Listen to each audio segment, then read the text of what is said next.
Çin'in Xinhua Haber Ajansı'nda yer alan bir habere göre Doğu Türkistan'da yeni keşfedilen petrol rezervlerinin toplam miktarı son 5 yılda 700 milyon tonu aştı. Xinjiang Petrol Ofisi'nin son verilerine göre Jungar Havzası'nda son 5 yılda 737 milyon ton petrol rezervi bulundu. Bu da yeni petrol rezervlerinin ve tedarikinin büyümesini hızlandırırken Çin'in enerji kaynaklarıyla ilgili gerilimleri hafiflettiği ve enerji güvenliğini arttırdığı ileri sürüyor. Aynı zamanda Jungar Havzası'nın en önemli petrol ve doğal gaz kaynakları açısından Çin'in vazgeçilmez sahalarından biri olduğu ve toplam 11,8 milyar ton petrol ve gaz rezervine sahip olduğu öne sürülüyor.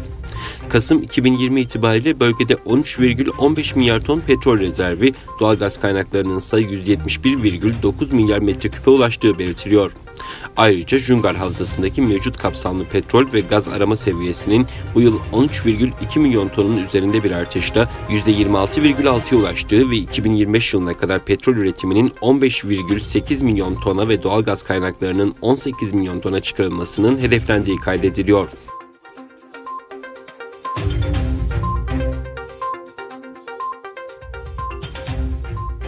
Doğu Türkistanlı Kazak Türk'ü Riza Akan, dün tüm belgeleri tam olmasına rağmen Almatı'ya alınmamış ve havaalanından Çin'e iade tehlikesiyle Dubai'ye gönderilmişti. Kazak aktivistlerin girişimi sonrası Doğu Türkistanlı kadının yeniden Almatı'ya geri döndüğü bildirildi. Atayurt İnsan Hakları Derneği Türkiye temsilcisi Babu Selam Okutan, Çin yönetiminin Doğu Türkistan'dan çıkan kişileri özellikle takip ettiğini vurguladı. Doğu Türkistan'da yalnızca Uygur Türkleri değil, tüm Türk halklarından Doğu Türkistanlılar, Çin yönetiminin yasa dışı bir şekilde toplama kampları zulmü ve baskısıyla karşı karşıya kalıyor. Çin'den Hong Kong, Malezya ve Dubai üzerinden bugün Almatı'ya gelen Kazak kökenli Riza Akan, Çin istihbaratının havaalanındaki faaliyetleri sonucu Dubai'ye geri gönderilmişti. Kazak aktivistlerin girişimi sonrasında Kazakistan hükümeti bu yanlışlıktan dönerek Riza Akan'ın ülkeye girişine izin verdi.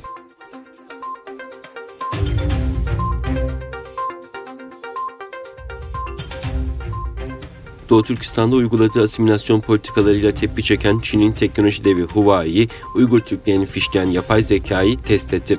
Yazılımın Uygur Türklerini yüz taramasıyla belirlediği ve polis birimlerine sinyal gönderdiği öğrenildi. Sisteme Uygur alarmı adı verildiği bildirildi. Washington Post'ta yer alan habere göre bu tür bir uygulamanın Uygur Türklerine yönelik olan baskının daha da artmasına neden olacağına dair endişe duyulduğu bildirildi. Kamera sistemiyle takip edilen insanların yazılım sayesinde etnik kökenlerine göre ayrıldığı aktarıldı. Söz konusu durumun IPVM isimli araştırma kuruluşu tarafından araştırıldığı bildirildi. Dünyanın önde gelen teknoloji firmalarından biri olan Huawei için bir rapor hazırlandı. Raporda 2018 yılında yüz tanıma şirketi Megvii ile yüzleri tarayabilen yapay zeka sisteminin test edildiği aktarıldı. Sistem sayesinde kalabalık ortamda bireyin yaşı, cinsiyeti ve etnik kökeni belirlenebiliyor. Ancak IPVM'in araştırması Washington Post tarafından haberin duyurulmasından sonra söz konusu dosyanın siteden kaldırıldığı aktarıldı. Söz konusu yazılıma dair Huawei sözcüsü tarafından da onaylama geldi. Yapılan açıklamada çalışmanın sadece bir test olduğu ve gerçek dünyaya uygulanmayacağı bildirildi.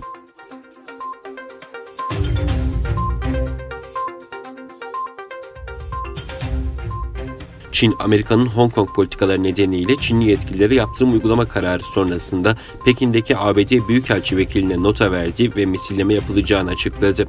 Amerika, pazartesi günü Hong Kong için uygulanan ulusal güvenlik yasasının çıkarılmasında ve geçen ay Hong Kong'da seçimleri kazanan muhalif siyasetçilerin Pekin tarafından saf dışı bırakılmasında oynadıkları rol nedeniyle 14 Çinli yetkiliye mali yaptırımlar ve seyahat yasağı uygulanmaya başlanacağını açıklamıştı. Çin yaptırımları eleştirdi. Çin Dışişleri Bakanlığı'nın internet sitesinde Salı günü yayınlanan açıklamada Çin Dışişleri Bakan Yardımcısının Pekin'deki Amerikan Büyükelçi Vekiline nota vererek ciddi protesto ve sert kınama ifadesinde bulunduğu bildirildi.